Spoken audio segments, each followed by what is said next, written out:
ਸਲਾਮੁਅਲੈकुम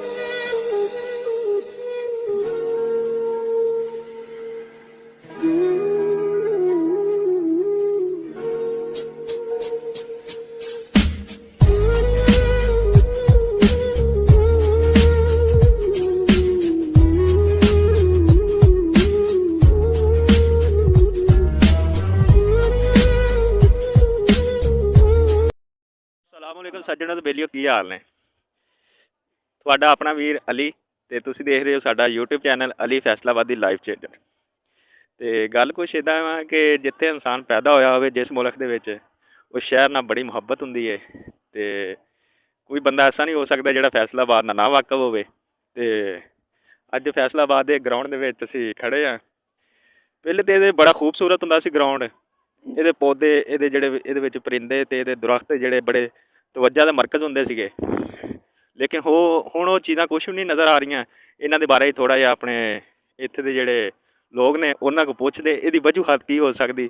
ਪਹਿਲੇ ਸਭ ਤੋਂ ਅਸੀਂ ਕਰਦੇ ਹਾਂ ਜੀ, ਆਪਣੇ ਦੋਸਤ ਬਹੁਤ ਅੱਛੇ ਨੇ ਅਤੇ ਇਹਨਾਂ ਕੋਲ ਪੁੱਛਦੇ। ਇਹਨਾਂ ਦੀ ਬੜੀ ਪੁਰਾਣਾ ਵਾਕਫ ਗਰਾਊਂਡ ਦੇ ਅਤੇ ਚੱਲਦੇ ਇਹਨਾਂ ਦੀ ਤਰਫ। ਪਹਿਲੇ ਇਹਨਾਂ ਦਾ ਤਾਰਫ ਥੋੜਾ ਜਿਹਾ ਇਹਨਾਂ को पूछते हैं, बाद में वजूहात पूछते हैं। अस्सलाम वालेकुम। वालेकुम सलाम। जी सर, आपका नाम? साबिर हुसैन साबी। तो साबी साहब, आपका ये बहुत पुराना ये ग्राउंड है, इसकी तारीख है, तो इसकी क्या वजूहत है जो ये लोगों का मरकज़ था इसके पौधे वगैरह या देखने का, ये सब कुछ ख़त्म हो गया, इसकी वजूहत आप थोड़ी सी कुछ बता सकते हैं हमें? जी बिस्मिल्लाहिर्रहमानिर्रहीम। अली भाई, मैं आपको ये बताना चाहता हूँ कि ये ग्राउंड हमारा बहुत अच्छा है। हम इसको जन्नत समझते हैं, हमारे घरों के करीब है ये ग्राउंड है। हम इसमें रोज़ एक्सरसाइज करने आते हैं और क्रिकेट भी खेलते हैं। सब स्पोर्ट्स इधर होती है, लेकिन इसका कोई वजूद नहीं अब रहा। इधर देख रहे हैं आप, उधर कैमरा मार के दिखाएं कि इसके कोई देखभाल करने वाला नहीं है। इमरान खान के दौर में ये बहुत अच्छा काम हो रहा था, इधर पौधे लग रहे थे, पिचेस बनाई थी हमने और ये ग्रास भी लगाया। लेकिन जब से ये गवर्नमेंट आई है ना, हमारा कुछ भी हमें नहीं मिल रहा, कोई फंड नहीं मिल रहा। इन लोगों ने इतना पैसा खाया, इतना पैसा खाया कि हमें कुछ भी नहीं मिला। स्पोर्ट्स के किसी चीज़ पे भी इनकी तवज्जो नहीं है। अली भाई, आप खुद देख सकते हैं कि 13 पार्टियाँ आपस में मिलकर बैठी हैं। इन्होंने इतना पैसा खाया, इतना पैसा खाया कि किसी को कुछ भी नहीं मिल रहा। एक दूसरे को खींच रहे हैं, एक दूसरे को खींच रहे हैं, वो काम ये ना करे, ये काम वो ना करे। तो हम इनसे अपील करते हैं, खुदारा इस मुल्क को आप छोड़ दें। इतना पैसा आपने कहाँ लेके जाना है? वो उधर इवन फील्ड में इतने आपने महल बनाए हैं। पाकिस्तान में एक मेडिसन लेने के लिए भी किसी के पास पैसा नहीं है। एक बंदा मेजर बीमार है, इधर मेजर बीमारी है उसको, वो इधर लाइन में खड़ा होकर मेडिसन लेता है डिस्पेंसरियों से। लेकिन आपका अगर सर भी दर्द करता है तो आप इवन फील्ड लंदन में जाते हैं मेडिसन लेने के लिए। खुदारा आप छोड़ दें, इस पाकिस्तान को छोड़ दें, आप चले जाएँ जहाँ के हैं, आप उधर चले जाएँ। आप इस पाकिस्तान को पाकिस्तानी को हवाले कर दें। इंशाल्लाह इमरान खान को वोट देंगे और इनको हम कामयाब करवाएंगे। अल्लाह ताला इनकी ज़िंदगी लंबी करे।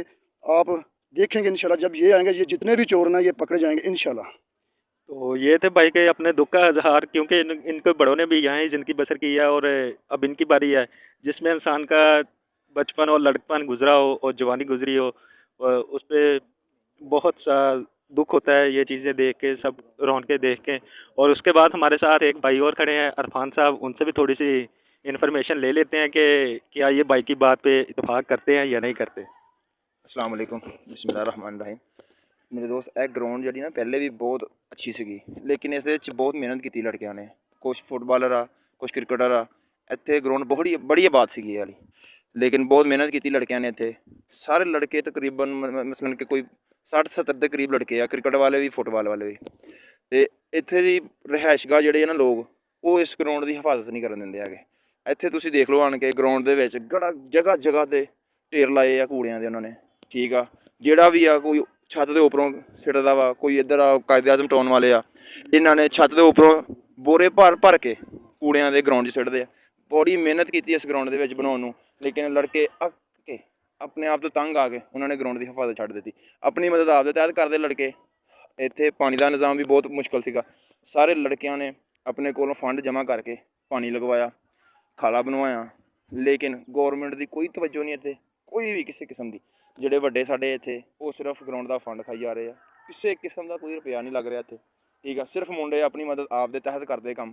ਠੀਕ ਆ, ਪਾਣੀ ਲਗਾਉਣਾ ਆਪ ਲਾਉਣਾ, ਉਹਨੂੰ ਸਹੀ ਕਰਵਾਉਣਾ ਟਰਬੈਨ ਨੂੰ, ਅਸੀਂ ਆਪਣੀ ਮਦਦ ਆਪ ਦੇ ਤਹਿਤ ਕਰ ਰਹੇ। ਲੇਕਿਨ ਸਭ ਤੋਂ ਨਾਲੋਂ ਜ਼ਿਆਦਾ ਮੁਸ਼ਕਿਲਾਂ ਸਾਨੂੰ ਆ ਜਿਹੜੇ ਮੁਕਾਮੀ ਲੋਕ ਨਾ, ਉਹ ਆਪਣਾ ਕੂੜਾ ਕਰਕਟ ਗਰਾਊਂਡ ਦੇ ਵਿੱਚ ਸਿੱਟਦੇ ਆ। ਇੱਥੇ ਤੱਕ ਤੇ ਸਦਕੇ ਦੀ ਅਗਰ ਕੋਈ ਸਿਰੀ ਕੋਈ ਗੋਸ਼ਤ ਵਗੈਰਾ ਉਹ ਵੀ ਲਿਆ ਕੇ ਗਰਾਊਂਡ 'ਚ ਸਿੱਟਣਾ ਹੈਗਾ, ਸਾਈਡ 'ਤੇ ਨਹੀਂ ਸਿੱਟਣਾ ਹੈਗਾ। ਔਰ ਖੋਤੇ ਆ ਜਿਹੜੇ ਖੋਤੇ ਰੇੜੀਆਂ ਵਾਲੇ, ਗਰਾਊਂਡ 'ਚ ਲਿਆ ਕੇ ਖੋਤਾ ਬੰਨਣਾ ਉਹਨਾਂ ਨੇ। ਕੁੱਤੇ ਜਿਹੜੇ ਆ ਵੀ ਗਰਾਊਂਡ 'ਚ ਲੈ ਕੇ ਫਿਰਾਉਣੇ ਉਹਨਾਂ ਨੇ ਕਿ ਇੱਥੇ ਸਾਰਾ ਕੁਝ ਗੰਦ ਮੰਦ ਆਪਣਾ ਕਰਕੇ ਤੇ ਫਿਰ ਘਰ ਲੈ ਕੇ ਜਾਣਾ ਉਹਨਾਂ ਨੇ। ਸਭ ਨਾਲੋਂ ਵਜ੍ਹਾ ਇਹ ਆ ਜ਼ਿਆਦਾ, ਠੀਕ ਆ। ਲੇਕਿਨ ਮੁੰਡੇ ਲੜਕੇ ਬਹੁਤ ਮਿਹਨਤ ਕਰਦੇ ਆ ਮਾਸ਼ਾਅੱਲਾ ਗਰਾਊਂਡ 'ਚ। ਇੱਥੇ ਨਾਲ ਸਾਡੇ ਖਾੜਾ ਵੀ ਆ, ਭਲਵਾਨੀ ਵੀ ਲੋਕ ਕਰਦੇ ਆ। ਇਹ ਸਾਰੀ ਗਰਾਊਂਡ ਦਾ ਹਾਲ ਦੇਖ ਲਓ। ਘਾਹ ਵੀ ਆਪਣੀ ਮਦਦ ਆਪ ਦੇ ਤਹਿਤ ਲਵਾਇਆ, ਕਿਸੇ ਗੌਰਮੈਂਟ ਨੇ 1 ਰੁਪਈਏ ਦਾ ਤਾਵਨ ਨਹੀਂ ਕੀਤਾ ਹੈਗਾ। ਸਾਰੇ ਮੁੰਡਿਆਂ ਨੇ ਲੜਕੇ ਨੇ ਆਪਣਾ ਫੰਡ ਇਕੱਠਾ ਕਰਕੇ, ਕਿਸੇ ਭਾਈਆਂ ਕੋਲੋਂ ਮਦਦ ਮੰਗ ਕੇ, ਫੰਡ ਲੈ ਕੇ ਜਮ੍ਹਾਂ ਕਰਕੇ ਸਾਰਾ ਕੁਝ ਆਪ ਕੀਤਾ। ਗੌਰਮੈਂਟ ਨੇ ਕੋਈ ਤਵੱਜੋ ਨਹੀਂ ਇਹਦੇ 'ਤੇ ਦਿੱਤੀ। ਤੇ ਨੂਨ ਲੀਗ ਦਾ ਸਾਰਿਆਂ ਨੂੰ ਪਤਾ ਜੀ, ਮੁਲਕ ਦਾ ਬੇੜਾ ਗਰਕ ਕਰ ਦਿੱਤਾ, ਹਰ ਚੀਜ਼ ਮਹਿੰਗੀ ਕਰ ਦਿੱਤੀ ਹੈ, ਗਰੀਬ ਆਵਾਮ ਦੀ ਪਹੁੰਚ ਤੋਂ ਹਰ ਚੀਜ਼ ਦੂਰ ਕਰਤੀ ਹੈ। ਕਿਉਂਕਿ ਇਹ ਇਹਨਾਂ ਕੋਲ ਆਪ ਤੇ ਖੁੱਲ੍ਹਾ ਪੈਸਾ ਵਾ, ਗਰੀਬਾਂ ਕੋਲ ਕੀ ਆ? ਗਰੀਬਾਂ ਕੋਲ ਸਿਰਫ ਤਰਲੇ ਆ ਤੇ ਬਦਦੁਆਵਾਂ ਵਾ ਇਹਨਾਂ ਲਈ।